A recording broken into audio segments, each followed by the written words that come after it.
दर्शकवृन्द नमस्कार। प्रतिनिधि सभा सदस्य 2082 को मत परिणाम के कस्तो रहेको छ भन्ने विषयमा म जानकारी दिन गइरहेको छु। राष्ट्रिय स्वतन्त्र पार्टीले एक सिटमा विजय प्राप्त गरेको छ भने 86 स्थानमा अग्रस्थान रहेको छ। त्यसैगरी नेपाली कांग्रेसले पनि एक स्थानमा विजय हासिल गरेको छ भने 11 स्थानमा अग्रता देखाएको छ। त्यसैगरी नेपाल कम्युनिस्ट पार्टीले 8 स्थानमा अग्रता देखाएको छ। त्यसैगरी नेपाल कम्युनिस्ट पार्टी एकीकृत मार्क्सवादी लेनिनले अग्रता 7 स्थानमा रहेको छ।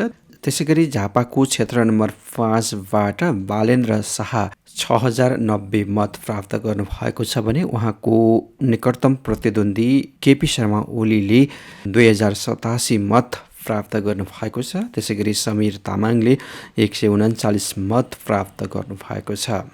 त्यसैगरी चितवनको निर्वाचन क्षेत्र नम्बर 2मा बाट राष्ट्रिय स्वतन्त्र पार्टीका सभापति रवि लामिछानेले 10,822 मत प्राप्त गर्नुभएको छ भने नेपाली कांग्रेसकी मीना कुमारी खरेलले 3,227 मत प्राप्त गर्नुभएको छ। त्यसैगरी नेपाल कम्युनिस्ट पार्टी एकीकृत मार्क्सवादी लेनिनका अस्मेन घिमिरेले 2,846 मत प्राप्त गर्नुभएको छ।